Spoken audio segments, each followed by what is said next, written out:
안녕하세요. 사랑하는 나그네 교회 교우 여러분, 그리고 주의 말씀을 기쁨으로 같이 읽어가는 그리스도 안의 형제 자매된 교우 여러분, 오늘 우리가 읽을 주의 말씀은 신명기 11장입니다. 신명기 11장은 하나님께 순종할 이유를 두 가지 관점을 제시하는 것으로 시작합니다. 하나는 출애굽 때로부터 이루어진 일이니까 하나님께서 과거에 이스라엘에게 행하신 여러 일들을 근거로, 그러므로 하나님께 순종하라, 이 말씀이고요. 또 하나는 하나님께서 너희를 택하사 자기 백성 삼으시고 너에게 이러이러한 복을 약속하셨으니 미래에 이루어질 약속을 근거로 그러므로 순종하라, 이렇게 두 가지 접근을 해나갑니다. 이제 그 내용부터 시작되는 11장의 내용을 한번 읽어보도록 하겠습니다. 먼저 1절부터 7절은 아까 금방 말씀드린 것처럼 과거에 주님이 행하신 일을 근거로 순종을 촉구하는 내용이죠. 1절, 그런즉 너의 하나님 여호와를 사랑하여 그가 주신 책무와 법도와 규례와 명령을 항상 지키라. 2절, 너희의 자녀는 알지도 못하고 보지도 못하였으나 너희가 오늘날 기억할 것은 너희의 하나님 여호와의 교훈과 그의 위엄과 그의 강한 손과 펴신 팔과 애굽에서 그 왕 바로와 그 전국에 행하신 이적과 기사와 또 여호와께서 애굽 군대와 그 말과 그 병거에 행하신 일, 곧 그들이 너희를 뒤쫓을 때에 홍해 물로 그들을 덮어 멸하사 오늘까지 이른 것과 또 너희가 이곳에 이르기까지 광야에서 너에게 행하신 일과 루벤 자손 엘리압의 아들 다단과 아비람에게 하신 일, 곧 땅이 입을 벌려서 그들과 그들의 가족과 그들의 장막과 그들을 따르는 온 이스라엘의 한가운데서 모든 것을 삼키게 하신 일이라. 너희가 여호와께서 행하신 이 모든 큰 일을 너희의 눈으로 보았느니라. 그러므로 너희는 내가 오늘 너희에게 명하는 모든 명령을 지키라. 8절 전반절까지 읽었습니다. 2절에 보면 너희 자녀는 알지도 못하고 보지도 못했다. 그러나 너희가 오늘날 기억할 것은 이렇게 되어 있죠. 그러니까 출애굽 1세대는 다 세상을 떠났고 그 당시 20세 미만이었던 자들이 출애굽 2세대를 구성하여 가나안 땅을 정복하는 그때에 너희는 보았다. 어릴 때 보았죠. 그들도 20세 미만이니까 상당수가 10대도 있었고요.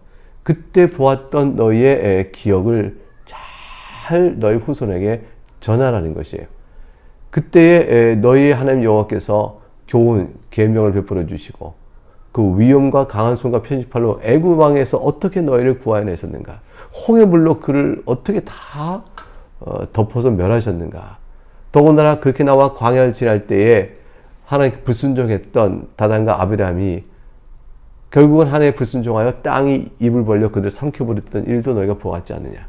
이 모든 일은 하나님께 순종하는 자는 살 것이요 하나님께 불순종하는 재앙을 당할 것인가를 분명히 우리에게 밝히 보이신 사건들이니 너희는 기억하되 너희 자손들은 모를 것이라. 그러나 이 일을 너희 자손에게 대대손손 가르치면서 하나님의 과거에 행하신 그 일들, 그 하나님이 바로 오늘 살아있는 너희의 하나님이니 너희가 그 하나님과 함께 가고 있으므로 하나님 행하신 그 모든 큰 일을 너희가 보고 알고 기억하여 오늘 내가 너에게 명하는 모든 명령을 지키라고 권면하십니다.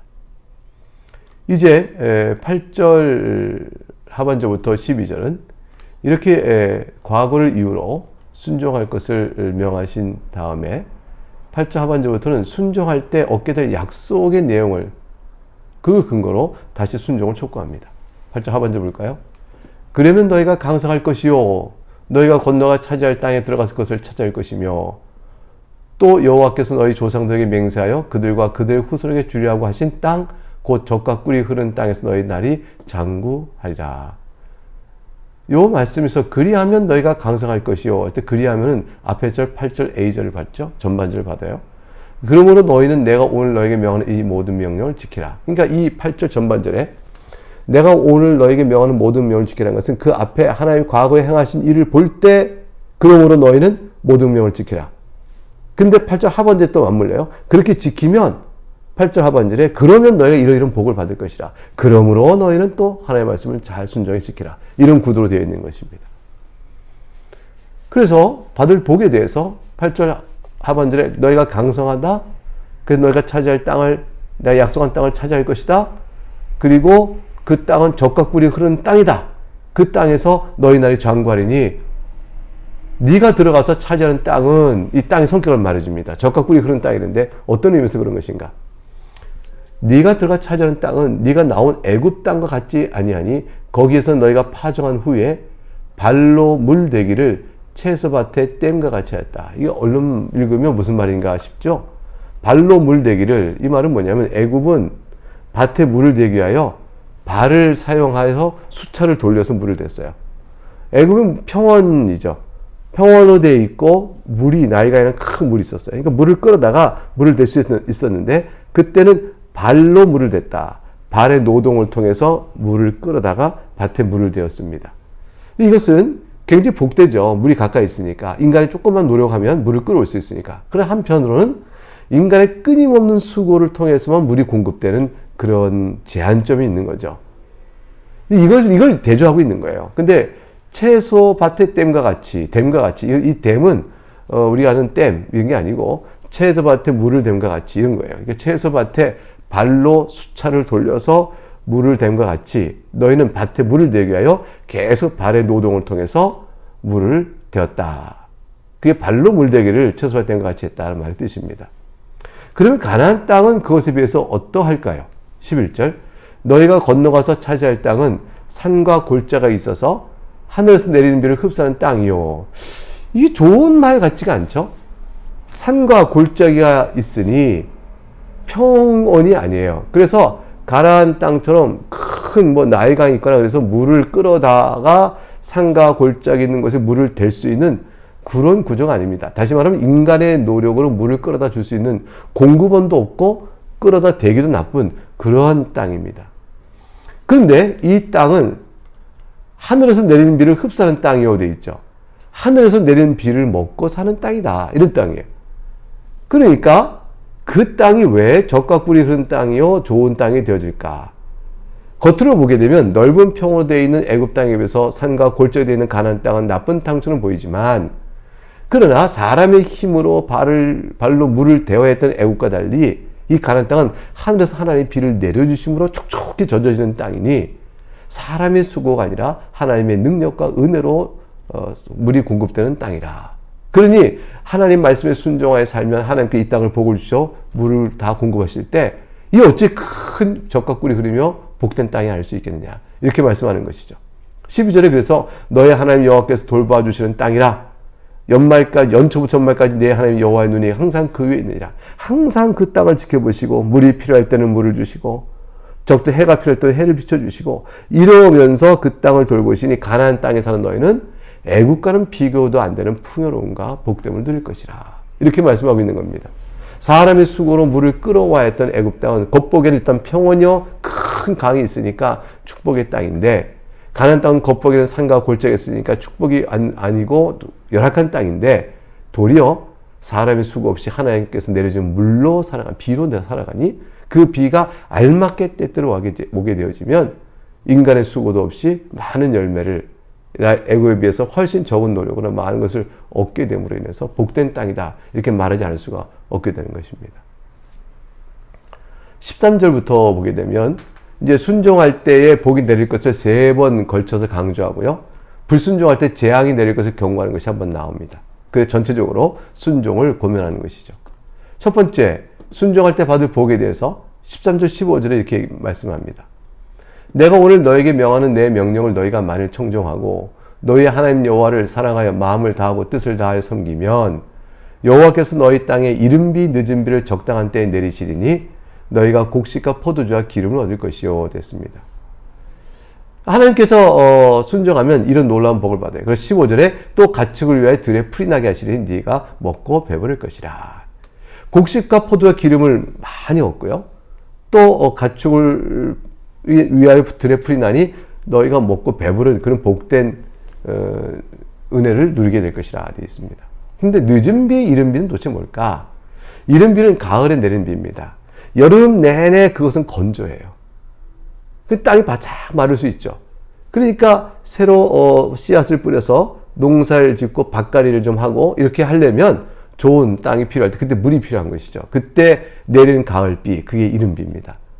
그렇게 해서 씨를 뿌린 다음에 봄 되면 겨울 지나고 봄 될 때 수확을 위해서 풍족히 물이 필요할 때가 있어요. 이게 늦은 비예요. 그때 땅을 촉촉해져시면 여름이 시작되기 전에 온 산천이 다 초록으로 다 뒤덮게 되는 아름다운 변화가 있게 되죠. 그러면서 곡식들이 막 자라게 되어집니다.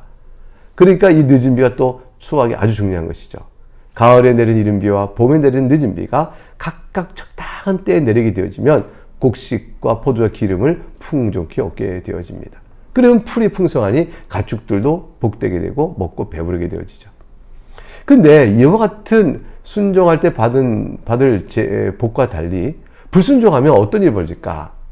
그러면 재앙이 임합니다. 16, 17절에 그것을 말합니다. 너희는 스스로 삼가라. 두렵건대 마음에 미혹하여 돌이켜 다른 신들을 섬기며 그것들에게 절함으로 여호와께서 너에게 진노하사 하늘을 닫아 비를 내리지 아니하여 땅이 소산을 내지 않게 하심으로 너희가 여호와께서 주신 아름다운 땅에 속히 멸망할까 하노라. 불순종하고 다른 신을 섬기게 되면 재앙이 있게 될 것을 경고하셨습니다. 18절부터 21절에는 두 번째 순종의 경우 임할 복을 강조해 줍니다. 18절 이러므로 너희는 나의 이 말을 너희 마음과 뜻에 두고 또 그것을 너희의 손목에 메어 기호를 삼고 너희 미간에 붙여 표를 삼으며 또 그것을 너희 자녀에게 가르치며 집에 앉아 있을 때든지 길을 갈 때든지 누워 있을 때든지 일어날 때든지 이 말씀을 강론하고 또 네 집 문설주와 바깥문에 기록하라. 그리하면 여호와께서 너희 조상들에게 주리라고 맹세하신 땅에서 너희의 날과 너희의 자녀의 날이 많아서 하늘이 땅을 덮는 같이 되리라. 복된 두 번째 복의 내용을 설명하셨습니다. 순종을 강조하셔서 마음과 뜻에 나의 이 말을 두고 손목에 메어 기호를 삼고 미간에 붙여 표를 삼으며 앉아있든지 누워있든지 일어날 때든지 길을 갈 때든지 말씀을 강론하고 가르치라. 자, 그러면 그때 너희의 날과 너희의 자녀들이 많아서 하늘이 땅을 덮는 날과 같으리라. 이 말은 뭐냐면 땅 위에 있는 하늘의 날들처럼 이런 말의 관용적 표현으로요. 영원한 시간을 가리키는 거예요. 그래서 너희의 날이 너희의 자녀의 날이 영구할 것이다 라는 뜻이에요. 단순히 오래 살 것이라는 의미보다 훨씬 강한 의미죠. 영생을 맛보며 살게 될 것이다 이런 뜻이 되어집니다. 이게 이제 신학적인 의미로 보게 되어지면 죄사함 받고 주 앞에 은혜 회개 생활하고 복된 은총을 받은 자에게 예수 그리스도 안에 있는 자에게 누리는 영원한 생명의 말에 대한 구약적 표현 이렇게 볼 수도 있겠죠. 그럼 어쨌건 저들의 날과 자녀들의 날이 영생을 맛보며 살게 될 것이라. 이 땅에서 영원히 살며 자녀들이 장수를 복받으며 그들의 가문이 영구하며 그들의 이스라엘 나라가 영구하겠죠. 세 번째 받는 복은 22절부터 나옵니다. 너희가 만일 내가 너에게 명하는 이 모든 명령을 잘 지켜 행하여 너희 하나님 여호와를 사랑하고 그의 모든 도를 행하여 그에게 의지하면 자, 그게 순종하면 말이죠. 어떤 복이 있을까요? 23절 여호와께서 그 모든 나라의 백성을 너희 앞에서 다 쫓아내실 것이라. 너희가 너희보다 강대한 나라들을 차지할 것인즉 너희의 발바닥으로 밟는 곳은 다 너희의 소유가 되리니 너희의 경계는 곧 광야에서부터 레바논까지와 유브라데 강에서부터 서해까지라. 약속한 땅을 다 동서남북으로 딱 경계선을 그려줬어요. 25절 너희 하나님 여호와께서 너희에게 말씀하신 너희가 받는 모든 땅 사람들에게 너희를 두려워하고 무서워하게 하리니 너희를 능히 당할 사람이 없으리라. 그 땅에 안전하게 거하죠. 그 땅의 바깥에 있는 이방인들이 두려워하는 나라가 될 것이라. 약속의 땅 범위를 온전히 차지할 것이요 너희보다 강대한 나라들을 물리치고 차지할 것이라고 했어요. 그러니 다른 나라 사람들이 두려워하지 않을 수가 없게 되는 거죠. 하나님이 함께 계시다. 어떻게 그런 강대한 힘을 가질까요?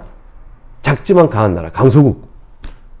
그것이 하나님께 주신 모든 명령을 지키고 사랑하고 여호와 하나님을 사랑하고 그의 모든 도를 행하여 그를 의지하면 그렇게 되어집니다. 12장부터는 이제 우리가 11장을 읽고 있는데 각종 율법을 세부적으로 강설하게 되어집니다. 그래서 이에 앞서서 11장 지금부터 26절 이하의 부분은 11장 전체 내용의 결론이면서 12장에서 각종 율법의 세부적 사항을 말하는 것에 대한 서론적 구조로 요컨대 하나님의 율법을 잘 지켜 순종하라 라는 말을 촉구하는 것으로 이어집니다. 그래서 26절 내가 오늘 복과 저주를 너희 앞에 두나니 27절 너희가 만일 내가 오늘 너에게 명하는 너희 하나님 여호와의 명령을 들으면 복이 될 것이요 너희가 만일 내가 오늘 너에게 명령하는 도에서 돌이켜 떠나 너희 하나님 여호와의 명령을 듣지 아니하고 본래 알지 못하던 다른 신들 따르면 저주를 받으리라. 하나님께서 다시 한번 이 사실을 명확히 해주었습니다. 그리고 이 사실을 잊지 않고 잘 기억할 수 있도록 하기 위해서 가나안 땅에 들어가게 되면 하나의 의식을 행하라고 말해요. 세겜 땅에 차지할 때 세겜 땅을 바라보면서 왼쪽에 있는 그리심산, 축복의 산, 오른쪽에 에발산, 저주의 산이 있어요. 그 산 둥 가까스에 올라가서 거기서 하나의 명하신 대로 의식을 행함으로 인해서 축복과 저주를 기억하도록 말씀하십니다. 29절. 네 하나님 여호와께서 네가 가서 차지할 땅으로 너를 인도하여 들이실 때 너는 그리심산의 축복을 선포하고 에발산에서 저주를 선포하라. 이 두 산은 요단강 저쪽 곧 해지른 쪽으로 가는 길 뒤 길갈 맞은편 모래 상수리 나무 곁에 아라바에 거주하는 가나안 족속의 땅이 있지 아니하냐. 여러분 이제 사진 한번 보세요. 그림 보시죠. 그림에 볼 때 한 마을이 있죠. 여기 세겜 마을. 왼쪽이 축복에 있는 그리심산, 오른쪽이 저주를 선언했던 에발산입니다. 각각이 올라가서 하나님께 말씀에 순종하면 축복이 있을 것이다. 저쪽에서는 저주하면 재앙이 있을 것이다를 선포하는 그러한 의식을 행하도록 하셨어요. 또 다른 그림을 한번 보실까요? 요거는 이제 등고선을 그렸어요. 세겜이라는 마을의 오른쪽에는 에발산, 그리고 왼쪽에는 그리심산 이렇게 있었다. 이걸 보여주는 거죠. 이 두 그림, 여기서 하나님께서 축복과 저주를 선포함으로 의식을 통해서 저들이 온전케 더욱 뚜렷하게 율법의 순종의 책임을 잘 기억하도록 하셨습니다. 31, 32절 두 절을 읽어보죠. 너희가 요단을 건너 너희 하나님 여호와께서 너에게 주신 땅에 들어가서 그 땅을 차지하려 하나니 반드시 그것을 차지하여 거기 거주할지라.